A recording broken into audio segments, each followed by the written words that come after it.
Field general court martial کا اگلا مرحلہ آئی ایس آئی کے سابق سربراہ فیض حمید کو باضابطہ طور پر چارج شیٹ کر دیا گیا۔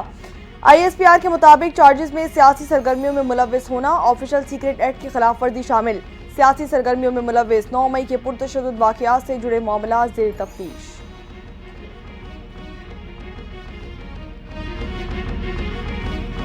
فیض حمید تو ایک مہرہ تھا، بانی پاکستان تحریک انصاف نے استعمال کیا۔ 9 مئی کا واقعہ پری پلان گیم تھا۔ سابق وفاقی وزیر اور سینیٹر فیصل وابڈہ کے انکشافات کہتے ہیں کہ فوج میں زبردست قسم کا احتساب ہوتا ہے۔ یہ پاکستان کی تاریخ کا بہت بڑا تاریخی دن ہے۔ فیض حمید چارج شیٹ ہو گئے ہیں، باقی گناہوں کی تفتیش بھی جاری ہے۔ بانی پاکستان تحریک انصاف کے لیے اب آزمائش، امتحان اور مسئلے مسائل کھڑے ہو جائیں گے۔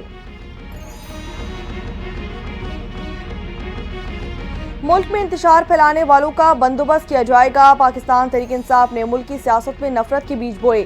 وفاقی وزیر اطلاعات کی میڈیا سے گفتگو، کہا کہ صحافیوں کو آن لائن ہراساں اور ٹارگیٹ کرنے کی مہم ناقابل برداشت ہے۔ صحافیوں کے خاندانوں تک رسائی حاصل کر کے انہیں دھمکانے کی بات کی جا رہی ہے۔ وہ خود تو فرار ہو گئے ہیں، اب صحافیوں کے پیچھے پڑ گئے ہیں۔ ہم نے پالیسی فیصلہ کر لیا ہے، ایسے لوگوں کو کوئی رعایت نہیں دی جائے گی۔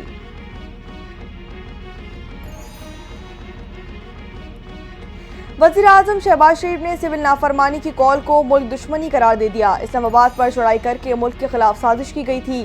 حکومت کو ہدایت کر دی گئی کہ اس سازش کے ذمہ داروں کو ثبوتوں کے ساتھ کیفر کردار تک پہنچایا جائے اور کسی بے قصور کو ہاتھ نہ لگایا جائے۔ وزیر اعظم شہباز شریف کی کابینہ اجلاس میں گفتگو، کہتے ہیں کہ شام میں چند دنوں میں حالات یکسر تبدیل ہو جائیں گے۔ شام کے معاملے پر پاکستان غیر جانبدار رہا، ہماری سفارتی پالیسی یہ ہے کہ نیوٹرل رہا جائے۔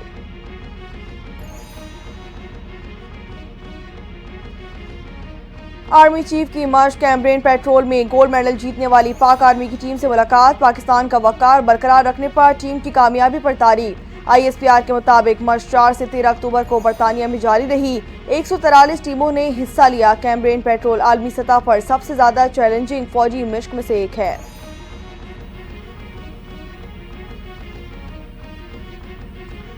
سپریم کورٹ کے آئینی بینچ نے حساس اداروں میں سیاسی سیل ختم کرنے کی رپورٹ طلب کر لی۔ سپریم کورٹ کے 7 رکنی آئینی بینچ میں اصغر خان کیس کی سماعت، عدالت کا ایڈیشنل اٹارنی جنرل کو حساس اداروں میں سیاسی سیل کے خاتمے کے حوالے سے وزارت دفاع کا جواب جمع کرانے کا حکم۔ سیاسی سیل فیصلے کے بعد ختم کر دیے گئے تھے، ایڈیشنل اٹارنی جنرل کا موقف۔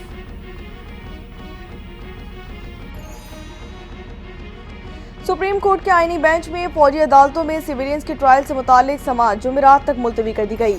زیر حراست افراد کو عام جیلوں میں منتقل کرنے کی استدعا مسترد۔ ایڈیشنل اٹارنی جنرل نے موقف اپنایا کہ وزارت دفاع کے وکیل خواجہ حارث کی طبیعت ناساز ہے، عدالت میں پیش نہیں ہو سکتے۔ وکیل لطیف کھوسہ نے کہا کہ زیر حراست افراد کی کم از کم جیلوں میں ملاقات کروائی جا سکتی ہے۔ جسٹس امین الدین خان نے ریمارکس دیے کہ کیس کی سماعت ہو رہی ہے، فی الحال کسی اور طرف نہ جایا جائے۔ ملاقات سے متعلق اٹارنی جنرل یقین دہانی کروا چکے ہیں۔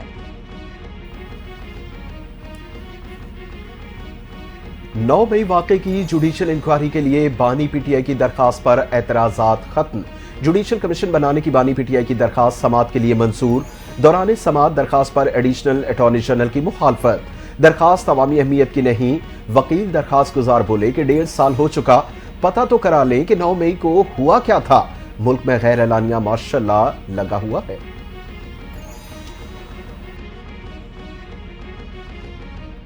بانی پاکستان تحریک انصاف کی خیبر پختونخوا جیل منتقلی سے متعلق درخواست خارج کر دی گئی۔ درخواست گزار عبدالقیوم خان پر 20,000 جرمانہ بھی عائد کر دیا گیا۔ سپریم کورٹ کے آئینی بینچ میں بانی پاکستان تحریک انصاف کے ڈیرہ جیل سے خیبر پختونخوا جیل منتقلی سے متعلق درخواست کی سماعت ہوئی۔ درخواست گزار کے مطابق ملک کے امن کے لیے آیا ہوں۔ جسٹس جمال مندوخیل نے کہا کہ آپ پارلیمنٹ سے جا کر ملک کے لیے کام کروائیں، یہ پالیسی میٹر ہے۔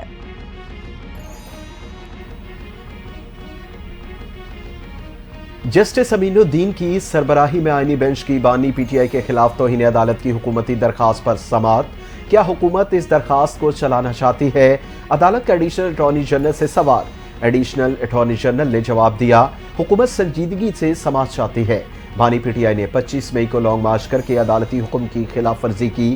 جسٹس امین الدین نے ریمارکس دیے، نوٹس کیا گیا تو بانی پی ٹی آئی کو کمرہ عدالت میں پیش کرنا پڑے گا۔ جسٹس مسرت ہلالی نے کہا کہ کیا بانی پی ٹی آئی کو نوٹس ہوا ہے؟ سلمان اکرم راجہ نے جواب دیا، نوٹس موصول ہونے پر ہی جواب جمع کرایا گیا۔ آئینی بینچ نے سماعت غیر معینہ مدت تک ملتوی کر دی۔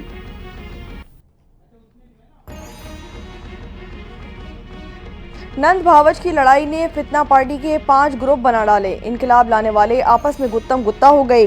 وزیر اطلاعات پنجاب عظمہ بخاری کی پاکستان تحریک انصاف پر کڑی تنقید، بولی کہ جب بھی ملک ٹریک پر آتا ہے تو کوئی فتنہ رخنہ ڈال دیا جاتا ہے۔ مخالفین احتجاج، جلسے اور دھرنوں کی سیاست سے باہر نہیں نکل رہے۔ خیبر پختونخوا میں صرف مولا جٹ کے سیریل چل رہے ہیں۔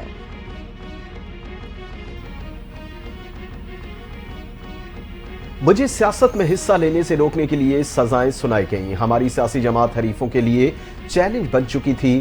بانی پی ٹی آئی کا بیان، کہتے ہیں کہ نظام کی تبدیلی اور اسٹیبلشمنٹ کے خلاف سڑکوں پر ملک گیر پرامن تحریک شروع کی۔ لندن پلان آگے بڑھنے اور میری سیاسی جماعت کو کچلنے کے لیے 9 مئی 2023 کو فالس فلیگ آپریشن کیا گیا۔ جھوٹے فالس فلیگ آپریشن کے بعد کارکنوں کو جیلوں میں ڈال دیا گیا۔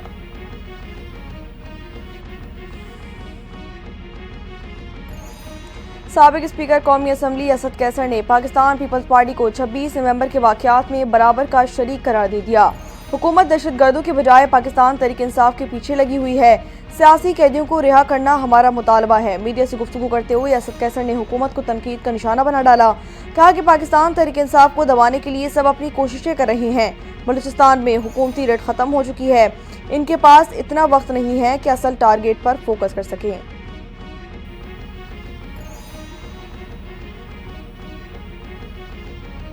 انصاف میں تاخیر اصل میں ناانصافی ہے۔ پاکستان میں انصاف کا حصول بہت مشکل ہے۔ چیئرمین سینیٹ یوسف رضا گیلانی کا ملتان میں تقریب سے خطاب، کہا مقدمات کئی سال التوا کا شکار رہتے ہیں۔ قانون شہریوں کے حقوق کی حفاظت میں اہم کردار ادا کرتا ہے۔ اے آئی کے استعمال سے انصاف بر وقت میسر آ سکتا ہے۔ ٹیکنالوجی تنہا کچھ نہیں کر سکتی، ہمیں مضبوط اداروں کی بھی ضرورت ہے۔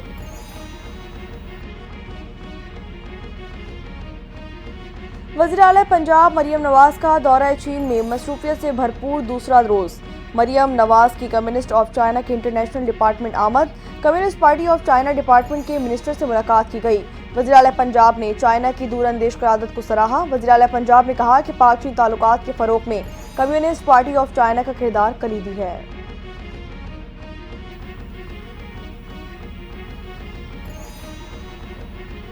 وزیر داخلہ محسن نقوی سے امریکہ کی قائم مقام سفیر نیٹلی بھیکر کی ملاقات۔ قائم مقام امریکی سفیر کا اسلام آباد میں پولیس اور رینجرز اہلکاروں کی شہادت پر اظہار تعزیت، پاک امریکہ تعلقات سمیت دو طرفہ تعاون بڑھانے پر تفصیلی تبادلہ خیال کیا گیا۔ ایف آئی اے کو ایف بی آئی کی طرز پر جدید خطوط پر استوار کرنے اور تعاون پر اتفاق، امریکہ نیشنل فورینزک ایجنسی کو جدید تقاضوں کے مطابق فعال کرنے میں معاونت کرے گا۔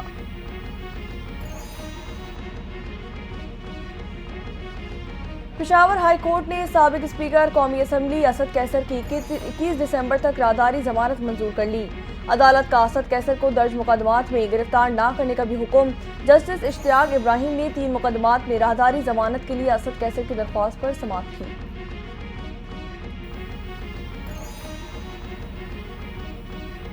سندھ میں کرپشن ہو رہی ہے، جو چل رہا ہے وہ سب دیکھ رہے ہیں۔ اپوزیشن لیڈر علی خورشیدی کے سندھ حکومت پر وار۔ پریس کانفرنس میں کہا کہ پیپلز پارٹی سندھ کا صدر پی اے سی کا چیئرمین بنا ہوا ہے۔ حکومت سندھ پی اے سی کی چیئرمین شپ اپوزیشن کے حوالے نہیں کر رہی۔ عوام کے تقاضوں کو بے دریغ استعمال کیا جا رہا ہے۔ سندھ میں چیک اینڈ بیلنس کا کوئی میکانزم نہیں۔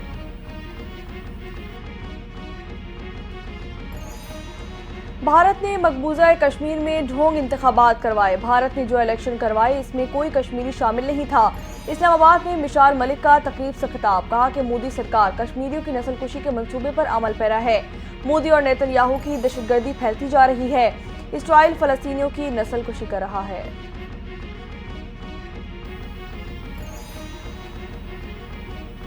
سندھ حکومت کا کراچی سے سکھر تک بلٹ ٹرین چلانے پر غور، سینئر صوبائی وزیر شجیل نامیمن نے خوشخبری سنا دی۔ کہا غیر ملکی سرمایہ کاروں سے کراچی تا حیدرآباد اور حیدرآباد تا سکھر بلٹ ٹرین یا اسپیڈ ٹرین شروع کرنے کی بات ہوئی۔ سرمایہ کاروں نے اپنی دلچسپی ظاہر کی۔ پنک ٹیکسی پروجیکٹ شروع کرنے کے بھی قریب پہنچ چکے ہیں۔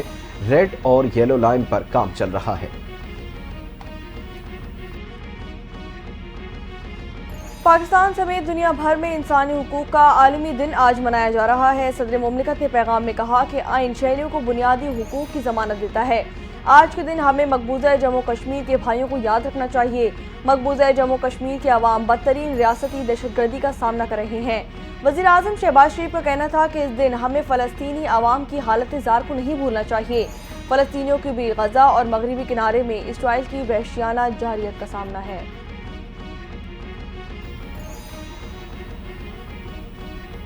مہنگائی کے ستائے کراچی والوں پر مہنگی بجلی کا بم گرا دیا گیا کہ الیکٹرک صارفین کے لیے اضافی بوجھ، 3 روپے سے زائد بجلی مہنگی۔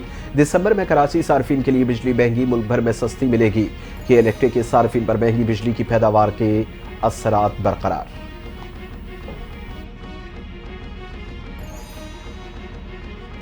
پاکستان اسٹاک ایکسچینج میں نیا ریکارڈ قائم ہو گیا۔ 100 انڈیکس 1,11,014 کی نئی بلند ترین سطح پر پہنچ گیا۔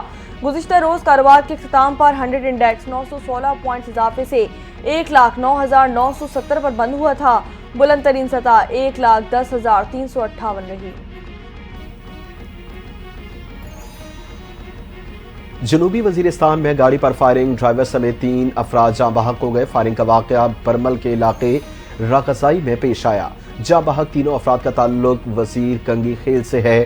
فائرنگ کی وجہ معلوم نہ ہو سکی۔ پولیس نے واقعے کی تحقیقات شروع کر دی۔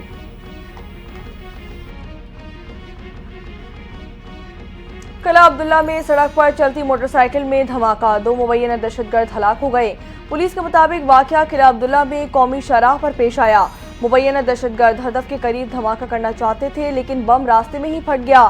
ہلاک دہشت گردوں سے پستول بھی برآمد کر لی گئی۔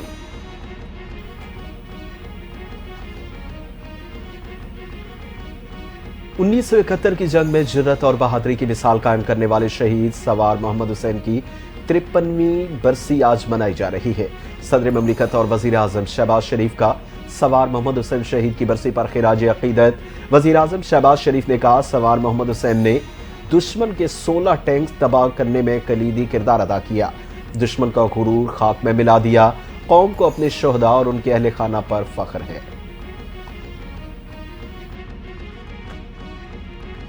شام کی صورتحال پر غور کے لیے سلامتی کونسل کا بند کمرہ اجلاس۔ اسرائیلی مندوب نے سلامتی کونسل کو خط میں لکھا، گولان کی پہاڑیوں پر اسرائیلی اقدامات محدود اور عارضی ہیں۔ شام کے مسلح گروہ کی لڑائی میں مداخلت نہیں کر رہا۔ اجلاس میں سعودی عرب نے موقف اپنایا کہ اسرائیل نے بفر زون میں قبضے سے شام کی سلامتی کو نقصان پہنچایا۔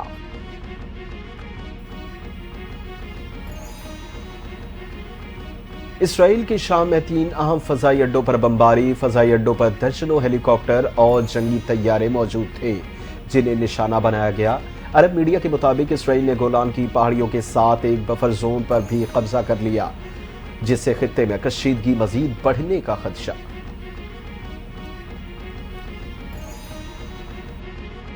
کراچی سمیت ملک بھر میں سردی دن بدن بڑھنے لگی۔ شدید گرمی کے بعد شہر قائد کے موسم نے کروٹ بدل لی۔ دن کی درجہ حرارت میں نمایاں کمی، رات اور صبح کے اوقات ٹھنڈی ہواؤں نے ڈیرے ڈال لیے۔ اسلام آباد، خیبر پختونخوا اور بالائی پنجاب میں بھی سردی اثر اپنا دکھانے لگی۔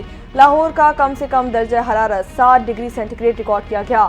پہاڑوں نے بھی برف کی چادر اوڑھ لی۔ اسکردو میں پارہ -11 ڈگری تک پہنچ گیا۔ کوئٹہ اور مالم جبہ میں -4، زیارت -3 تک پہنچ گیا۔